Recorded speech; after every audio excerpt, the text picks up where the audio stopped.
Question number 2। तलाम company. ये करते हैं आज।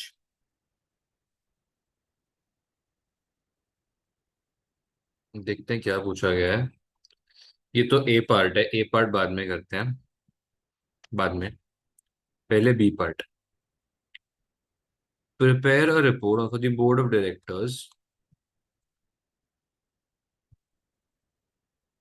showing the estimates for relevant calculations NPV of Kua project before considering the offer from Honao company and Jigu project। ठीक है, तो इनका ऑफर मिलने से पहले हमारा हुआ का क्या सीन है वो बताना है ना। ठीक है। हम्म,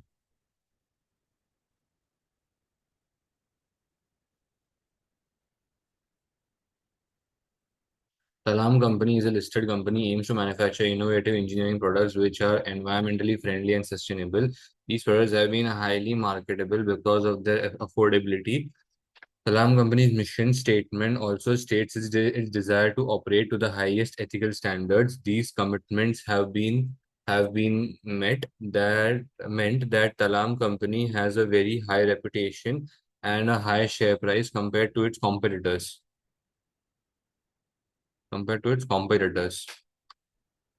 Talam company is considering a new project, UA project, to manufacture drones for use in the agriculture industry, which are at least 50% biodegradable at comparative prices. The drones will enable farmers to increase crop yields and reduce crop damage. Manufacture of drones is a new business area for Talam company. The project is expected to last for 4 years. Talam company will also work on Jigu project on a follow-on project of UA। ठीक है, तो जिगू project के बारे में नहीं बताना है ना।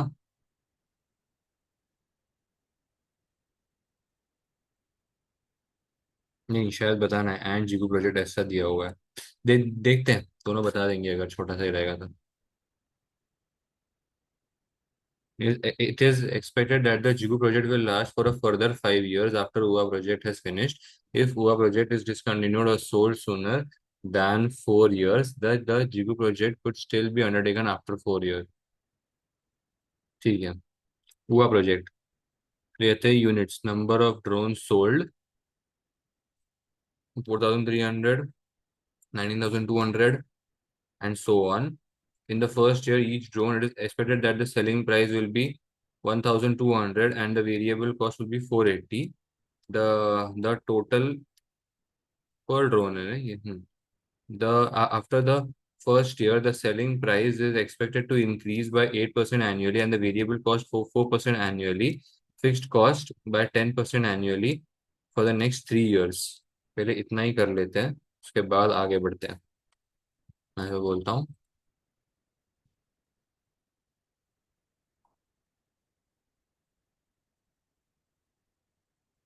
0 1 2 3 4 5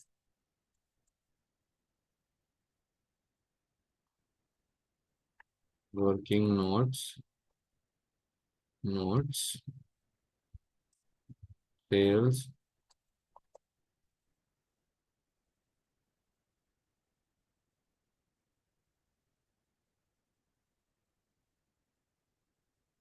units, selling price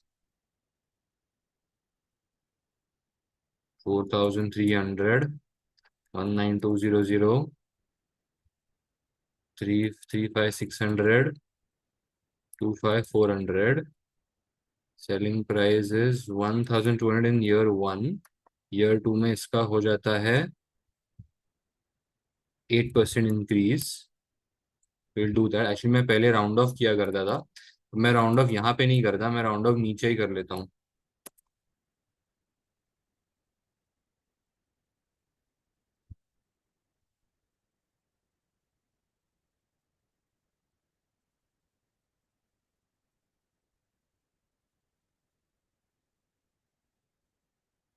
एक काम इधर ही कर लूँ क्या।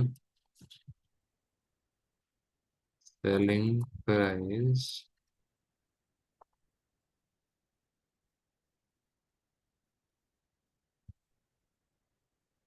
में round, no you know what, जाने दो यार, इतना इतना वहाँ पे एग्जाम में भी टाइम नहीं होगा यार, मैं क्यों इतना फालतू में ना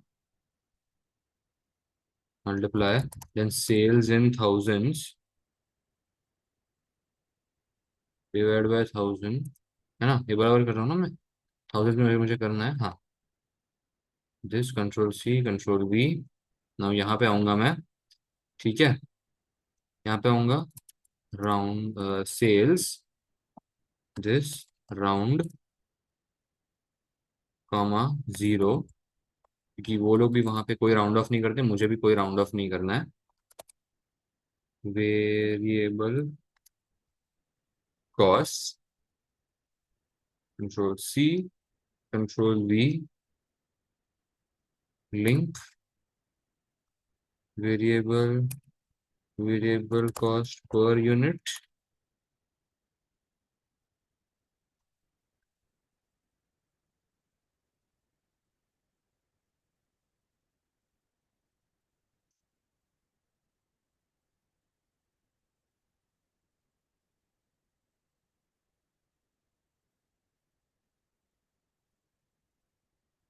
थोड़ा यार, वेरिएबल कॉस्ट यूनिट सेम रहेंगे, variable cost per per unit कितनी है?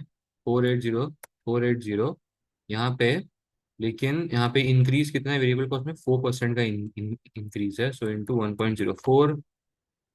ऊपर 8% का बराबर से किया था हर जगह पे, हाँ 8% का बराबर से किया था। यहाँ पे 4% का किया है हर जगह पे।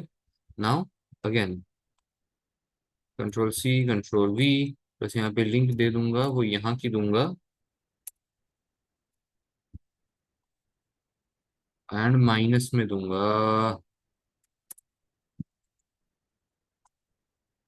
ठीक है? Fixed cost, third fixed cost, so C control V 2700, 10% increase,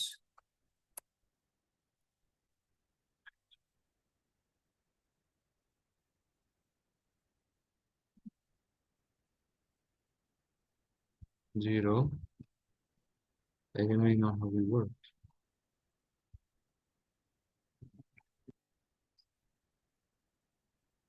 Taxable profits,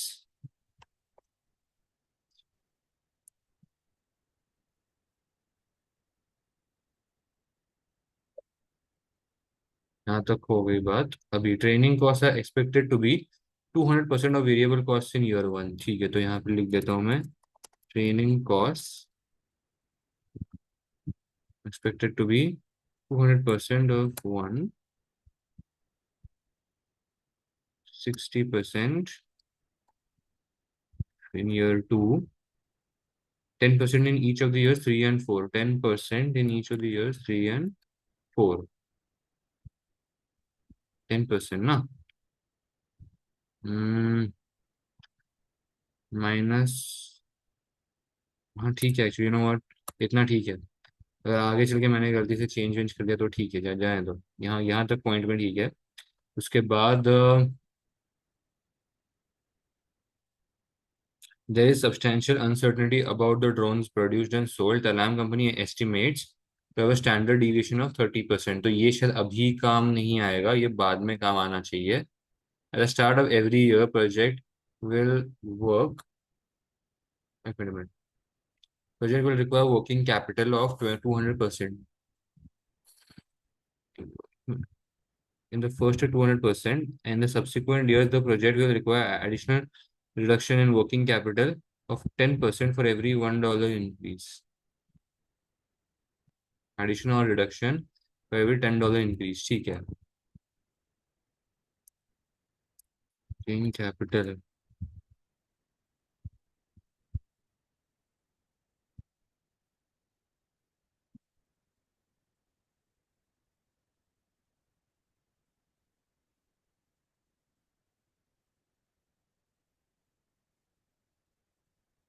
चिन्ह छोटी होती है।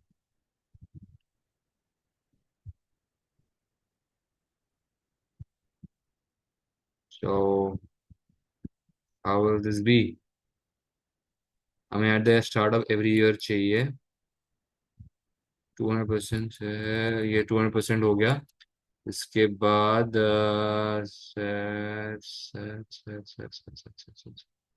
10% फॉर एवरी डॉलर इंक्रीज। एक काम करते हैं, इसको इधर ले लिख देते हैं, इधर मैं लिख देता हूँ इंक्रीमेंटल करके। ठीक है ना? ये तो ठीक है। इस केस में this minus this, C control V होता जाएगा। 10% फॉर एवरी डॉलर इंक्रीज है, सो ये मैंने डाल दिया। Working capital will be released. हाँ, will be released, is expected to be fully recovered. Google project ceases. So working capital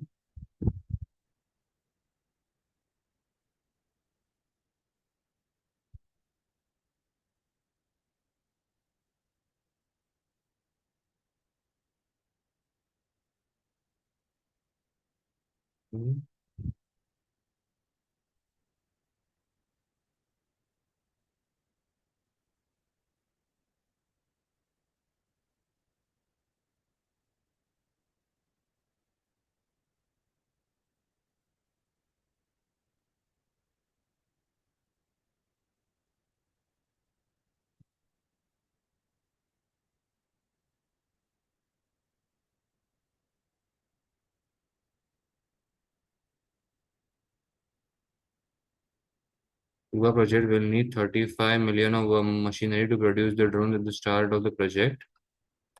Investment 35 million का चाहिए। Tax liability of 15% per year on straight line basis. Tax allowable depreciation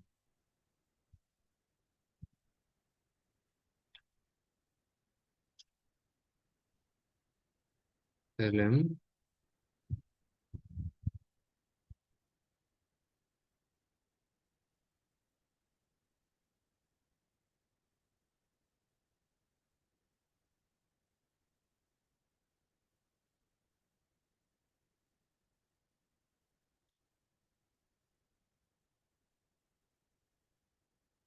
10% तो हो गया।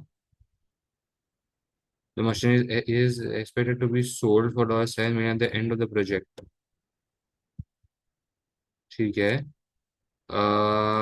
Talam makes sufficient profits from its other activities to take advantage of any tax loss relief.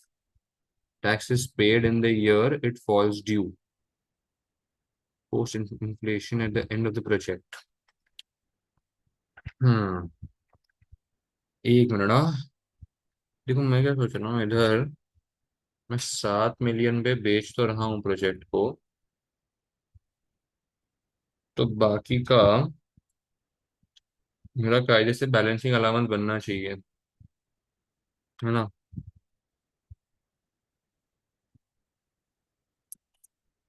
तो 7,000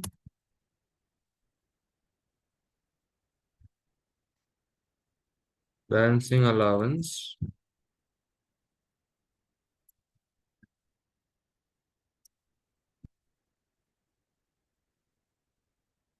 नहीं मतलब विचार नहीं। बैलेंसिंग अलाउंस ये हो गया। टैक्स लायबल डेब्ट,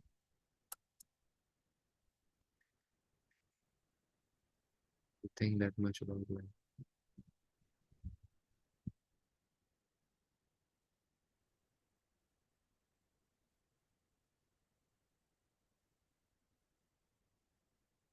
कैश फ्लोज।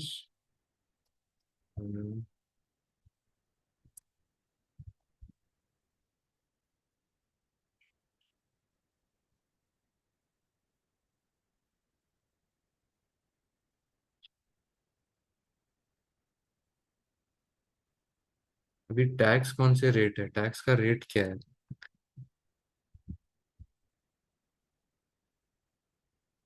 फिर इधर तो दिया हुआ है प्रोजेक्ट चल नहीं है, देखो। बोथ होना कंपनी तलाम पे corporation tax of at the rate of 20%। Talam company has estimated Hua projects and Jigu projects risk adjusted cost of capital to be 11% based on the Hua company's asset beta है।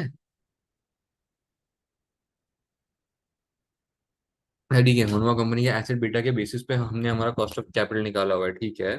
Talam believe that the central bank base is currently 2.3% provides a good estimate of the risk free rate of interest, ठीक है। But ये 20% है ना tax rate तो।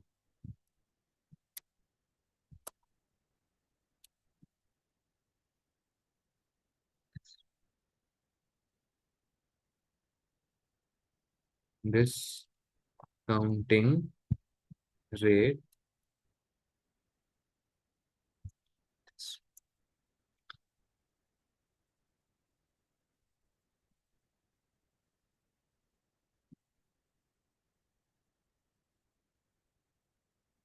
Present values NPV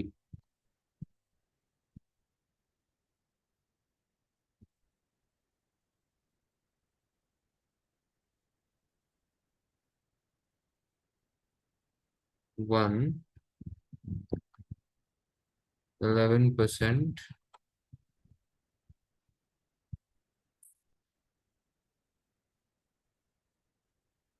नहीं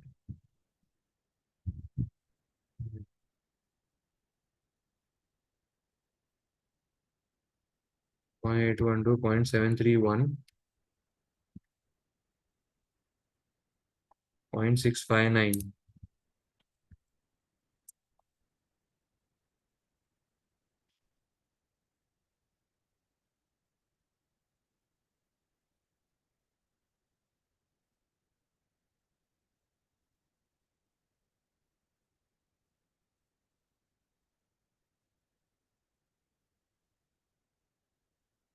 NPV आता है -3185 का।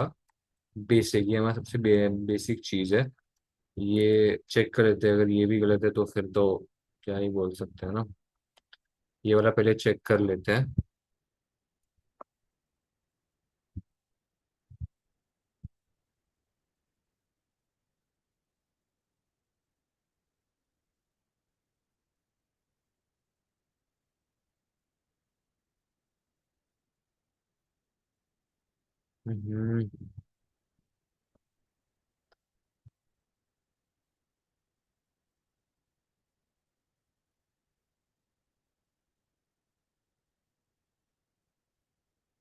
-6000 आ रहा है इन लोगों को, चेक कर दे हमारी ऐसी क्या गलती है।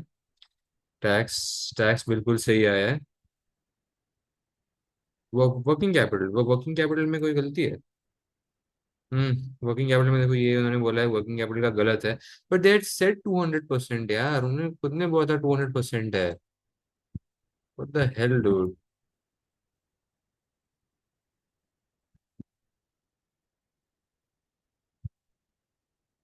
They had themselves said, oh my God, they said 20%. God, dumb. So dumb, bhai. So fucking dumb. I'm just, I don't know what to say, man. I just don't know what to say.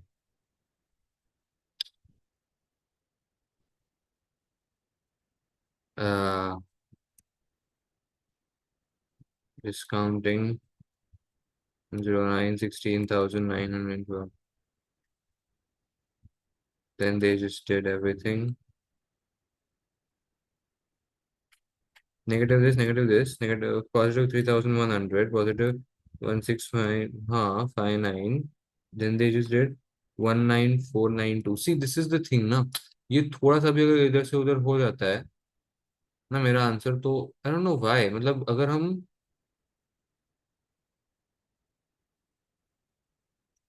मतलब बस points में देखो, इतना छोटे छोटे points में आने के बावजूद इतनी छोटी छोटी गलती हो गई। इतनी बड़ी गलती अभी वो दिख रही है कि 6000 नेगेटिव, इनको आ रहा है 6000 नेगेटिव, बराबर है। They are getting 6000 negative, I am getting 17,000 negative, मतलब this is in millions, right. So this is in millions.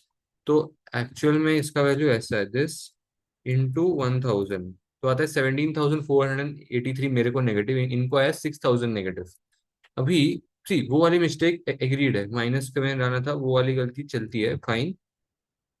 अभी दिक्कत पता है क्या है, इन्होंने हर वक्त राउंड ऑफ बहुत ही एक्यूरेटली किया हुआ है, बस वो दिक्कत है now. I have to do this, मतलब मेरे को राउंड ऑफ इसलिए ना करना ही पड़ेगा, no no no matter what, no matter how much I hate it. 1 2 3 4। इसको ना मैं क्या काम करता हूँ, कंट्रोल C कर लेता हूँ अभी के लिए, जस्ट ऐसे ही। मुझे इसको फटाफट फटाफट खत्म करना है इसके लिए। ठीक है। Is equal to round, bracket open, this comma zero, bracket close. क्या ये डाल दी भैया? बस राउंड ऑफ करने से 17,500 से सीधा इतना कम हो गया। Now tax also have to do the same thing.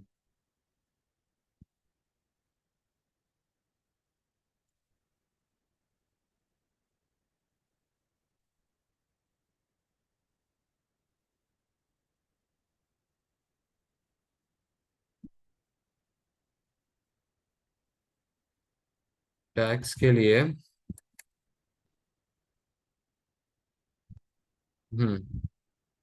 Now यहाँ पे मैं जाऊंगा।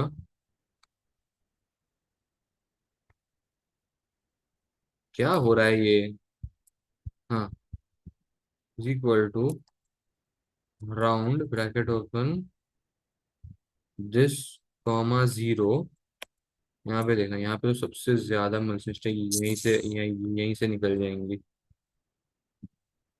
सीधा 16,000 पे आ गया, जस्ट वो राउंड ऑफ की वजह से। इतना माइन्यूट है ये चीज। ये this shit. No, present value के भी सेम ही करना पड़ेगा अभी।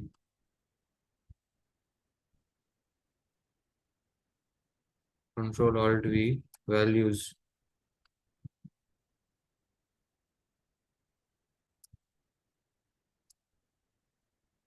Bracket open, this comma zero,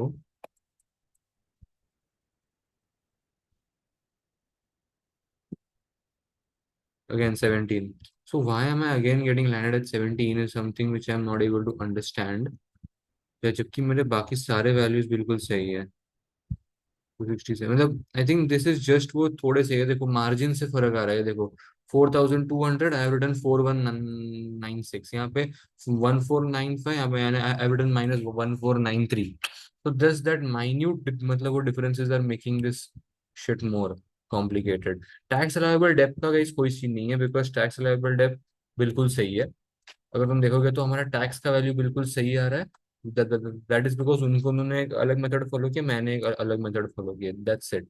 वरना it is just because of these minute, मतलब वो rounding off mistakes and all that stuff. ठीक है ना। यहाँ पे जैसे देखो, पता है ये वाला, देखो ये वाले में मैं बताता हूँ क्या हो गया है। पता है मैं यहाँ पे बात कर रहा था कि अरे वो मुझे सेल्स को राउंड ऑफ करना चाहिए, नहीं करना चाहिए, ये नहीं वो नहीं। तो इन्होंने सेलिंग प्राइस को ही राउंड ऑफ कर दिया है। दिस कॉमा जीरो, दिस देखना अभी, sales is, let's say, this into selling price। मैंने सेल्स ही चेंज कर दी, अभी देखना मैं इसको है ना इधर से ही इंटू 2।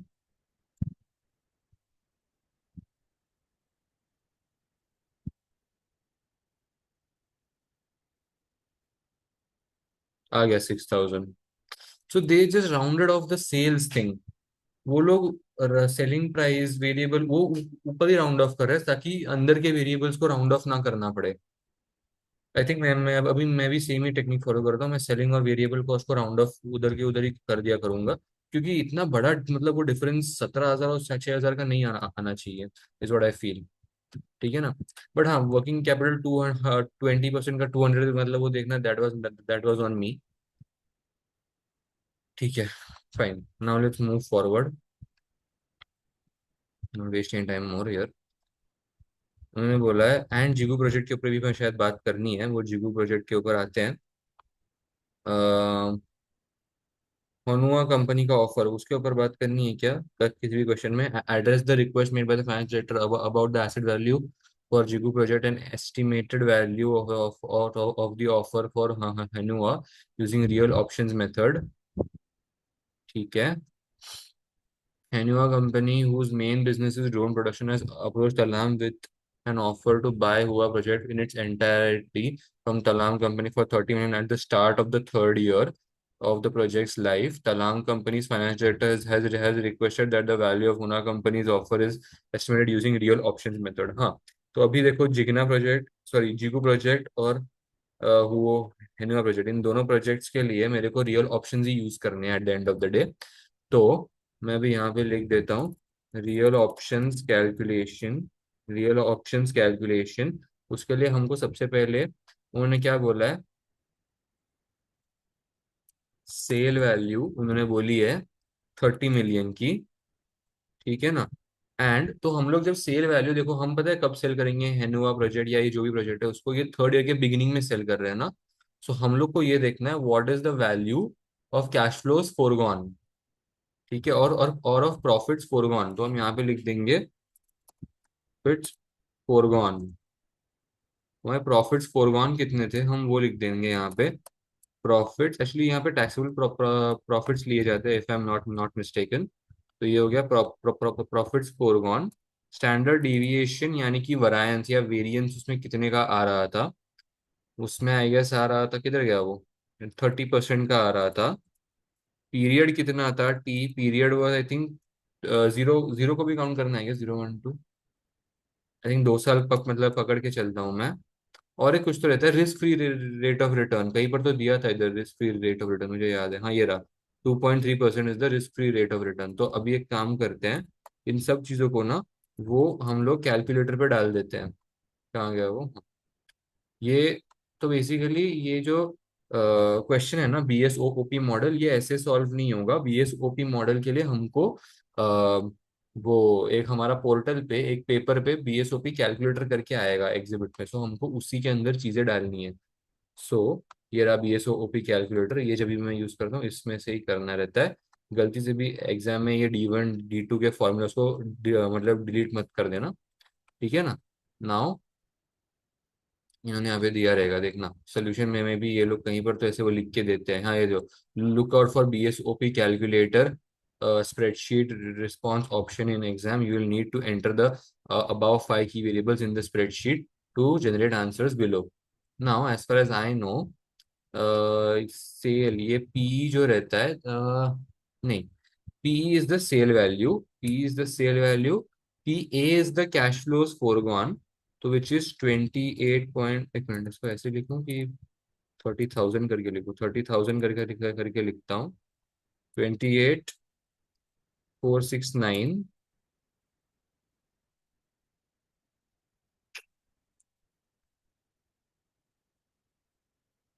रेट ऑफ मतलब वो return 2.3%।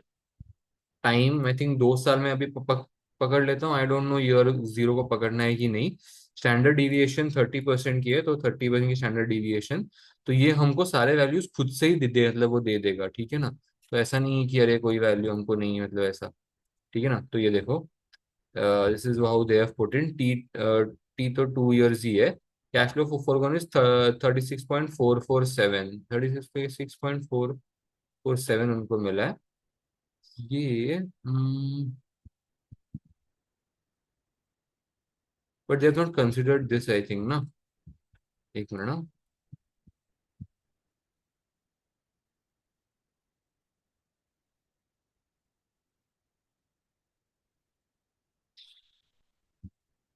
Asset value, asset asset value, cash flows forgone, उसमें मैंने एसेट वैल्यू कहीं पे दिया था क्या।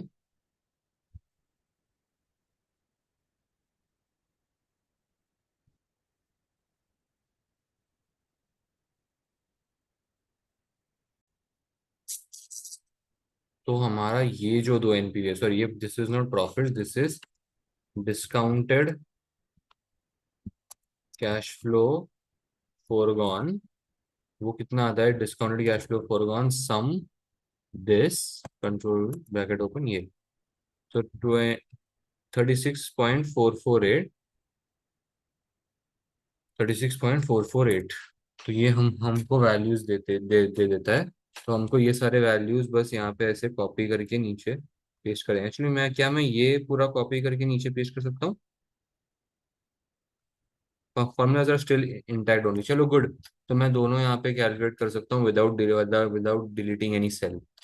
तो ये मेरा हो गया, right, this is done for हुआ हो, का मेरा हो गया। लेकिन actually you know what, let's just find out, ये देखो इन्होंने कैसे यहाँ पे दिया हुआ है कि हमारा कैश फ्लो फोरगॉन तो हो गया। हमें ये सारे वैल्यूज यहाँ पे लिख देने हैं। Once you write this down, हाँ हमें उसके बाद ये लिखना है वैल्यू ऑफ पुट। एंड हम पुट करते हैं कि कॉल करते हैं। Now if you see here very very clearly, हम यहाँ पे पैसे इन्वेस्ट कर रहे हैं, राइट। तो पैसे बाहर जाने वाले हैं। तो अगर पैसे बाहर जाने वाले हैं तो हमको वैल्यू ऑफ पुट देखनी है।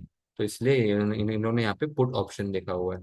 Estimate the total value arrange from the two real options, value of Jigu project, Jigu project is 15.3, value of Honua project is 2.41। तो इनको, क्योंकि देखो यहाँ पे इनको 2.41 मिला, हमको भी यहाँ पे 2.41 मिला। The value of put will be considered, and thus it has been said that the value of Ona company project will be 2.41 millions.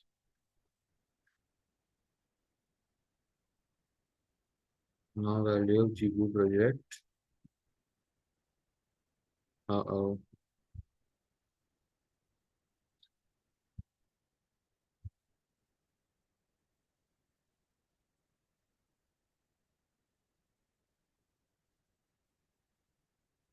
Jigu company.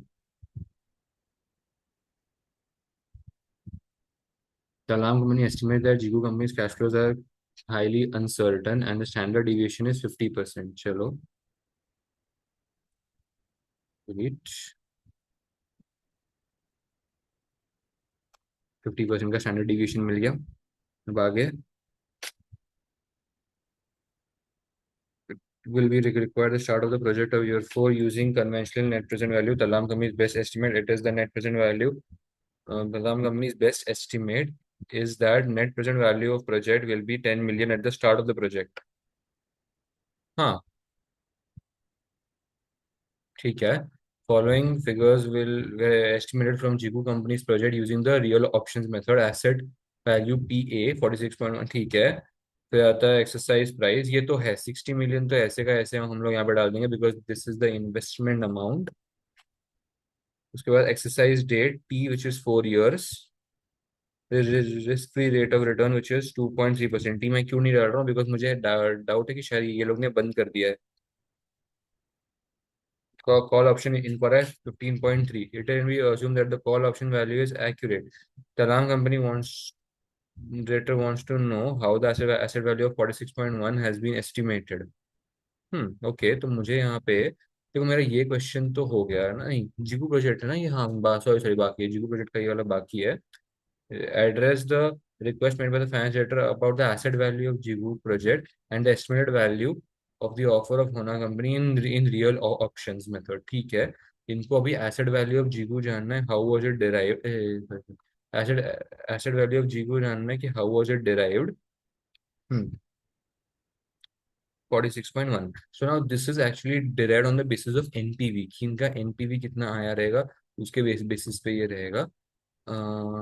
Last asset value, हाँ कितने इनका फोरगॉन है, what is the amount of cash flows that was forgone. What I feel ना, कि यहाँ पे इन्होंने हमको 60 million का एक्सरसाइज प्राइस दिया हुआ है which is like the investment amount जो हमारी रहती है वो। P A is our asset value, मतलब कैश फ्लो फोरगॉन है वो, इसीलिए वो हमारा। तो इन्होंने हमें एनपीवी दिया प्रोजेक्ट का 10 million, they have given us.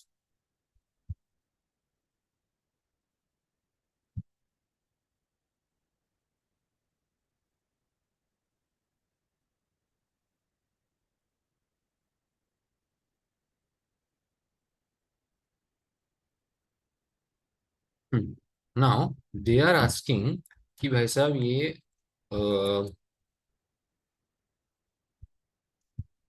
Cash flow का वैल्यू कैसे आया, या how did they derive this asset value of 46.1 million। तो हम इसको ऐसा लिख सकते हैं एनपीवी विच इज 10 मिलियन, ठीक है, इसके ऊपर जब क्या बोलते हैं वो, डिस्काउंट रेट, डिस्काउंट रेट कितना था इसका,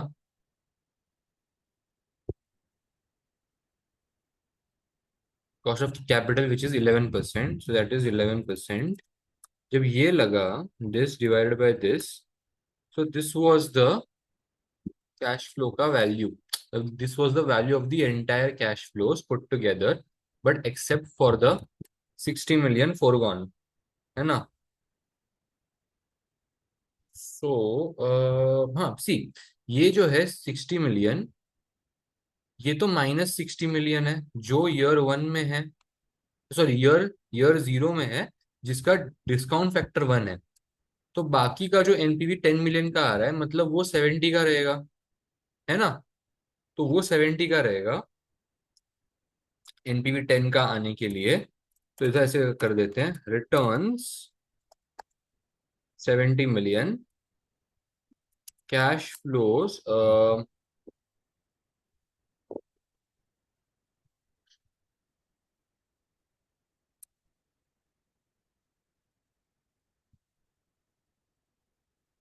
investment amount is -60 million. So returns for next years is, returns for next year will be 70 million, तब जाके एनपीवी 10 का आएगा ना, ऐसा। फिर रिटर्न 70, उसके ऊपर डिस्काउंट फैक्टर 11% का जब लगा होगा, तब जाके 66 के हमारे ऑलमोस्ट कैश फ्लोज होंगे, एंड वो कैश फ्लोज डिस्ट्रीब्यूटेड होंगे over the period of time, ऐसा रहेगा, ठीक है। नाउ ये हमको आ गया, this is how they calculated real option, है ना। अब मुझे जिगना के रियल, जिगू के रियल ऑप्शंस कैलकुलेट करने की जरूरत तो है नहीं। चेक करते हैं एक बार इन्होंने कैसे किया है। पार्ट टू, ये देखो, asset value of the project is 46.1, estimated present value of the cash flows is related to is 70 million into 1.1% raised to -4, where 70 million is equal to 60 million plus 10 million, same ये वाला logic same मैंने लगाया, लेकिन इन्होंने किया है 70 million into 1.1 raise to -4। अच्छा, सो ये वाले में उन्होंने डिस्काउंट फैक्टर में 1.11 रेज टू -4 किया हुआ है, 65, तो ये शायद ईयर फोर का 11% फॉर ईयर फोर इज ऐसा। तो then they have got this as cash plus, but I don't know, ये इतना आई थिंक 70 मिलियन प्लस ये वाला चलेगा ना, एज फार एज कंसर्न्ड। तो इनको वैल्यू ऑफ जीको प्रोजेक्ट है 15.3 की, जो मतलब वो तो उन्होंने सामने से ही दी हुई है, देखो कॉल ऑप्शन वैल्यू, तो वैल्यूएशन तो बिल्कुल ही सही है। तो हम हमको खाली शो करना था ये 70 मिलियन कैसे है, मतलब ये 60 plus 10 million which is fine, ठीक है ना। अब आगे बढ़ते हैं इस केस से भी।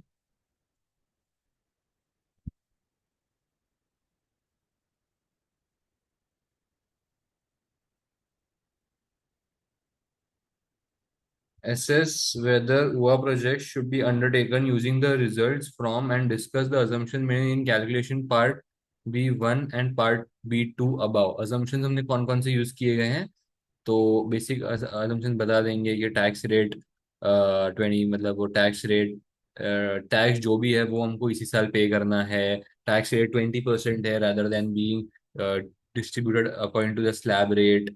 Then tax liability 15% on straight line basis है, जो यूजुअली WDV रहता है वो। देन अगेन, इन्फ्लेशन रेट्स अलग अलग क्यों है, सेलिंग प्राइस का अलग, वेरिएबल कॉस्ट का अलग, टेन फिक्स्ड कॉस्ट का अलग। देन ट्रेनिंग कॉस्ट 200%, 60% है। Working capital estimate seem to be accurate, वो ठीक है। But again, what are the basis of calculating this percentage, from where have all these percentages been calculated, वो बता देंगे।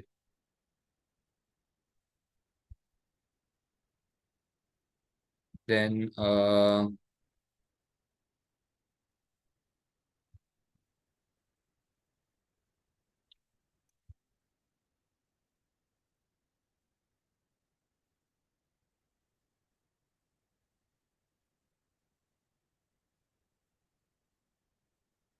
Cost of capital 11% derive कैसे किया गया है वो बता देंगे।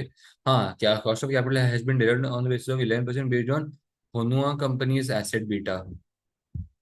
होनुआ कंपनी के एसेट बीटा को हमने यूज किया, मतलब क्या वो कंपनी और हुआ कंपनी सेम लाइन में है? क्योंकि ये देखो, हुआ कंपनी, सॉरी, होनुआ कंपनी का मेन बिजनेस है ड्रोन प्रोडक्शन, बराबर है। वेर एज हुआ प्रोजेक्ट क्या है? हुआ project, if we see closely, हुआ प्रोजेक्ट कहाँ दिया गया था? हाँ, हुआ project to manufacture drones for the use of agricultural industry. तो इनका जो है वो एग्रीकल्चर इंडस्ट्री के लिए ड्रोन्स बनाना था इन लोग का। इन द मैसिव प्रोडक्शन सिर्फ ड्रोन्स बनाना ही था main business. So whether using their acid बेटा वाज अ रिलायबल ऑप्शन और नॉट, ऐसा सब बता देंगे। फिर रियल ऑप्शंस के केस में स्टैंडर्ड परसेंटेजेस की स्टैंडर्ड डिविएशन 50% से वेरी करेगा क्या कि नहीं करेगा वो। सेकेंड थिंग, अगर एनपीवी का कैलकुलेशन खुद ही डाइसी है या एनपीवी का कैलकुलेशन खुद ही बहुत ज्यादा अजम्पशंस के ऊपर बेस्ड है, तो फिर रियल कैलकुलेशंस में PA which is asset value which is the cash flows forgone, वो तो रॉन्ग ही आने वाला है। ऐसा मतलब वो भी एस्टिमेशन पे ही बेस्ड होगा, ऐसा। ठीक है। ये सबसे पहले बता देते हैं, क्योंकि ऊपर है ना उन्होंने एक और क्वेश्चन पूछा था, ये वाला, ए वाला पार्ट, की why are real options, discuss how real options incorporate real options into net present value, discuss many may help, ये सब। तो वो वाले क्वेश्चन से हमें बहुत ज्यादा चीजों को लिंक करना है, ठीक है ना। C3 पे नहीं, रिपोर्ट्स पे आ जाते हैं। Report, Board of Directors of Talam Company introduction. The report assesses whether or not UA project should be undertaken based on its value from an initial net present value calculation, and then taking into account the options provided by the offer from Honua Company and the Jigu project. As part of the assessment, a discussion of the assumptions and their impact on the assessment is provided. Value assessment. The value of UA project based on just the initial net present value is a small negative amount of $6,000 approximately. Appendix 1. This would indicate that project is not worth pursuing, although the result is very marginal. The offer from Honua project and the Jigu project using the real options method gives an estimated value of 17.71 million in Appendix 2, which is a positive and substantial. This indicates that Hua project should be undertaken. उन दोनों को मिला के 17.71 आ रहा है। अच्छा हाँ, पहले केस में इन्होंने पता है क्यों नहीं मांगा, क्योंकि एनपीवी पहले हुआ का ही नेगेटिव आ रहा था, तो फिर बाद में जीगू को करके क्या फायदा, तो इसलिए जब सेकेंड टाइम हुआ का 2000 आया, तब जाके जीगू जो आफ्टर प्रोजेक्ट है, वो अगर हुआ सक्सेसफुल हो तब जाके जीगू बनेगा ना, ऐसा। नाउ assumption, since हुआ project is a different industry to Talam company's current activities, the project specific risk adjusted, देखो वही सेम चीज जो मैंने बोली, 11% based on Hua company's asset beta is used. It is assumed that Honua company's asset beta would provide a good approximation of the business risk inherent in drone production. It can be, ठीक है, अभी आगे, it is assumed that all variables used to calculate the values of the project in appendices 1 and 2 are correct and accurate. Furthermore, it is assumed all the variables such as inflation rates, tax rates, interest rates, and volatility figures remain as forecast through the period of cash through the project or the period of each project. It is also assumed that the time periods related to the projects and the offer from Hua or Honua is accurate and or responsible. तो इन्होंने जो हमारे basic हम NPV के time पे assumptions बोलते हैं ना, ये सबको इन्होंने बस एक छोटे से पैराग्राफ में कवर अप कर दिया, because they have focused more on the BSOP model के कैलकुलेशंस या उस चीज के अजम्पशंस के ऊपर। देखते हैं इन्होंने क्या बोला है। BSOP model is used to estimate the real option values of Jigu project and Honua offer, and the BSOP model was developed for financial products and not for the physical products on which real options are applied. Okay. The BSOP model assumes that a market exists to trade the underlying project or asset without restrictions within frictionless financial and product markets. ठीक है। What do they assume more? BSOP model assumes that volatility of the risk of the underlying asset can be determined accurately and readily. हाँ, हम लोग volatility एकदम accurately determine कर सकते हैं, ऐसा जरूरी नहीं है। Whereas for traded financial assets, this would most probably be reasonable, and there is likely to be sufficient historical data available to assess the underlying assets volatility. This is probably not going to be the case for real options. For large one-off projects, there would be little or no historical data available. Okay, तो ये क्योंकि ये one of project है इसीलिए क्या, एक minute ना, ये चीज मैंने एक्चुअली पढ़ी नहीं थी कि ये वन ऑफ प्रोजेक्ट है, छूट गया रहेगा मेरे से।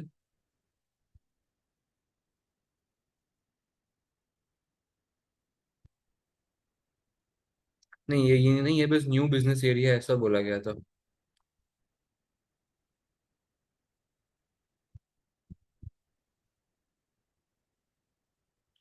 There would be little or no historical data available.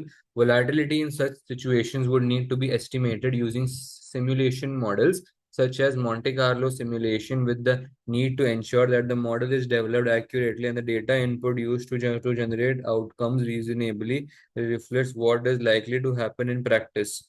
The BSOP model assumes that the real option is a European style option which can be only exercised on the date. अरे ये वाली चीज मैंने लिखी नहीं, ये वाली चीज एक्चुअली बहुत सही पॉइंट है।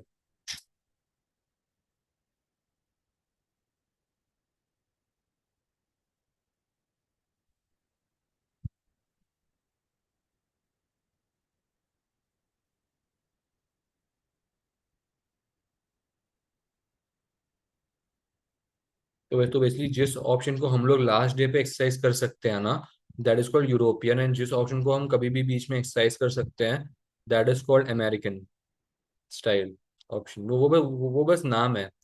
In some cases, it may make more strategic sense to exercise an option earlier. The real option is more representative of an American style option, which can be exercised before expiry. Therefore, BSOP model may underestimate the true value of an option.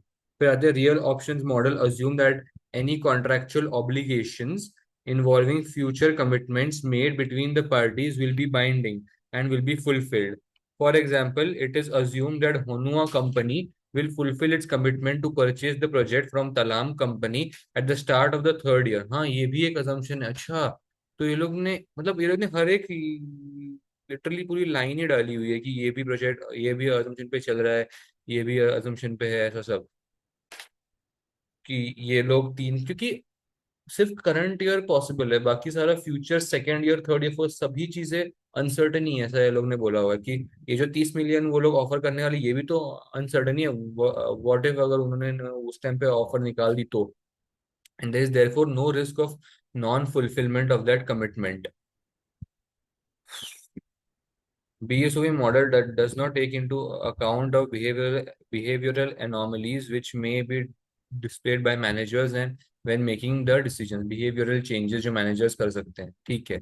Conclusion: the initial recommendation is that HOA project should be undertaken when the offer from Honua and going ahead with the Jigu project are included. Taken together, these result in a significant positive NPV. However, one or more of the above assumptions may not apply, and therefore NPV value is not a correct value. Instead, the appendices provide indicative value which can be attached to the flexibility of choice of possible future actions which are embedded within the HOA project and indicate that it should be undertaken। ठीक है, report compile date, ठीक है, ये हम सारे appendix वगैरह हम सब वहाँ पे लिख देंगे, विच इज फाइन। अभी क्वेश्चन नंबर ए में देखो, उन्होंने पूछा था कि discuss how real options are incorporated in the NPV. तो सबसे पहले हम ये बता देंगे कि एनपीवी क्या रहता है। एनपीवी में हमको एक प्रोजेक्ट कंक्लूड करना ही रहता है। हमको एनपीवी जब हम चालू कर देते हैं, we have to finish that project. However, real options give us that option that we can lapse the project in the middle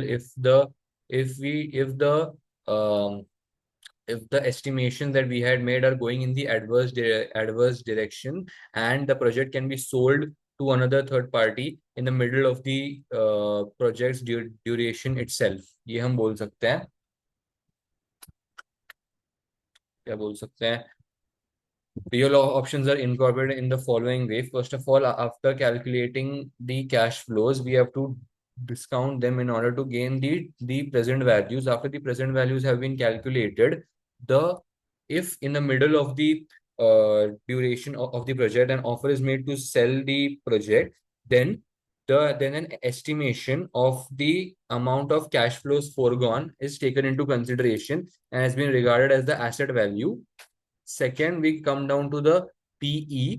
That PE determines the amount of investment that we had made. Then T, which is the time of the period. तो ये सब and ये सब करने के बाद हमें मिलता है net present value. Later on, we have to figure out कि how much project investment we had to, मतलब which project, which option we had to take, call option or the put option. If we had to take in, ठीक है, उनको कौन सा लेना था, call या put option, whichever is taken into consideration, that will provide us with the NPV of the project. ठीक है ना? अभी चेक करते हैं इन्होंने क्या लिखा हुआ है. When making decisions following investment appraisal of the project, NPV assumes that the decision must be made immediately or not at all, and once made, it cannot be changed. Real options, on the other hand, recognize that many investment appraisal decisions have some flexibility. For example, the decisions may not have to be made immediately and have a delayed and can be delayed to assess the impact of any uncertainties or risks attached to the project. Alternatively, once the decision on a project has been made, to change it if circumstances surrounding the project change. Finally, to recognize potential future opportunities if the initial project is undertaken, like the Jigu project. Real options give managers choices when making decisions about whether or not to undertake the project by estimating the value of this flexibility or choice. Real options take into account the time available before a decision on a project has to be made and the risk and uncertainties attached to the project.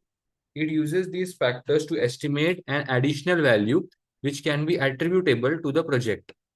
Real options view risks and uncertainties as opportunities where upside outcomes can be exploited, and a company has the option to disregard any downside impact. तो हाँ, ये भी एक sir ने हमारा example दिया था कि there is no limit for the profits, but we can set a limit for the losses that we can make. So basically, हाँ, अगर ये प्रोजेक्ट अगले दो तीन साल तक सही से काम नहीं किया, then we can stop this project and put a limit to our total losses.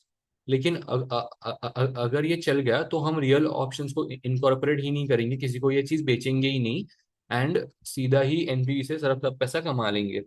By incorporating the value of the real options available into the investment appraisal decision, Talam will be able to assess the full value of the project. तो real options ऐसा नहीं है कि बेचने पे क्या value मिलेगी, वो नहीं है.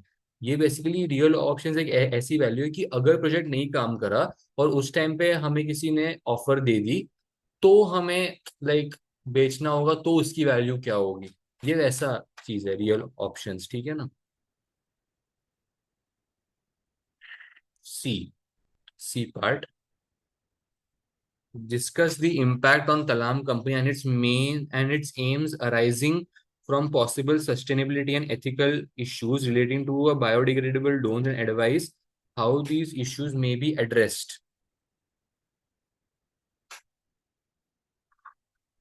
At the recent trade show, the biodegradable drones attracted considerable interest from organizations worldwide.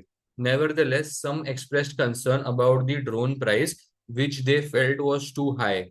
The TALAM company estimates that even a modest reduction in each drone price would make the projects unprofitable. Therefore, the operations director suggested that the cost could be reduced if drone components were produced in Dunia, a country where TALAM already gets some of its other products made. However, public relations director brought up an issue concerning Dunia. She said that several companies in Dunia, which TALAM trades in, with Talam trades with, employ young teenage children. Oh, these companies pay education fees for the teenagers, and companies argued that stopping this practice would harm the teenagers' families financially. भाई साहब.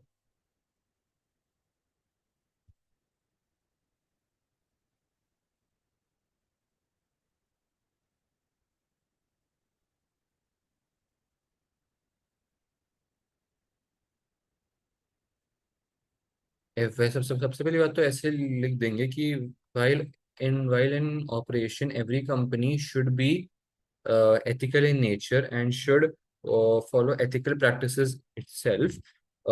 Any sort of unethical or illegal practices, if the company is caught conducting, मतलब वो मैं मतलब वहाँ पे लिख दूंगा कैसे भी, then this would lead to a harm on the company's reputation in front of the media and the public at large, which would have a direct impact on their sales, and can also give rise to penalties, etc.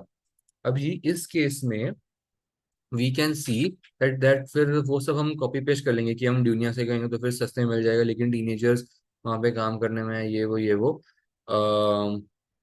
employing young teenagers isn't an ideal ethical practice, isn't an ideal ethical practice, and thus Kalam company should surely reconsider their thought of getting their products or getting their drone components produced in Dunia, and not just that, but also the other products that are being made in Dunia. Um,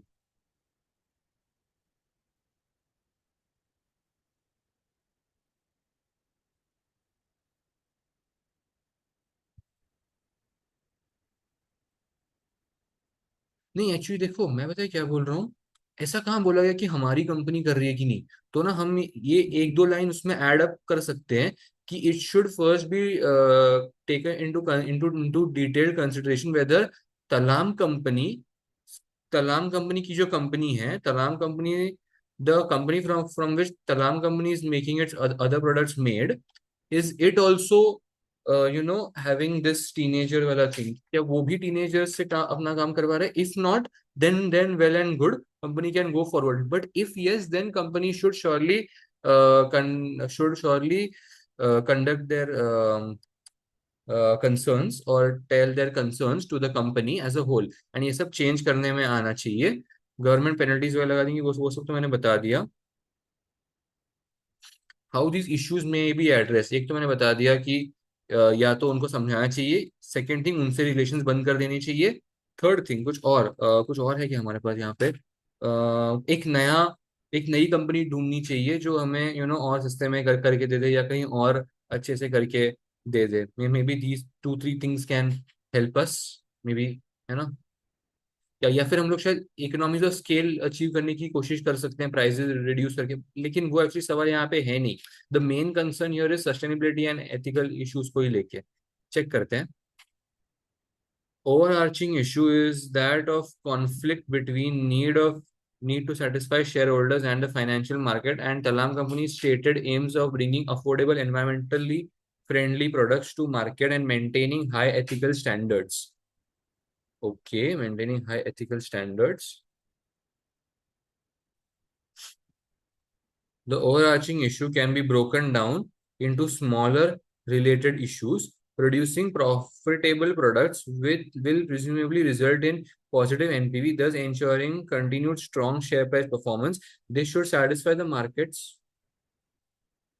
This should satisfy the markets and shareholders. However, if the products cannot be sold at a reasonable selling price because some farmers are not able to afford, because some are not able to afford the high prices, then this may compromise Talam company's aim of bringing environmentally friendly products to market and making them affordable. ठीक है, तो ये इन्होंने actually एक अलग issue भी था, not just this, इससे ऊपर भी एक इशू था।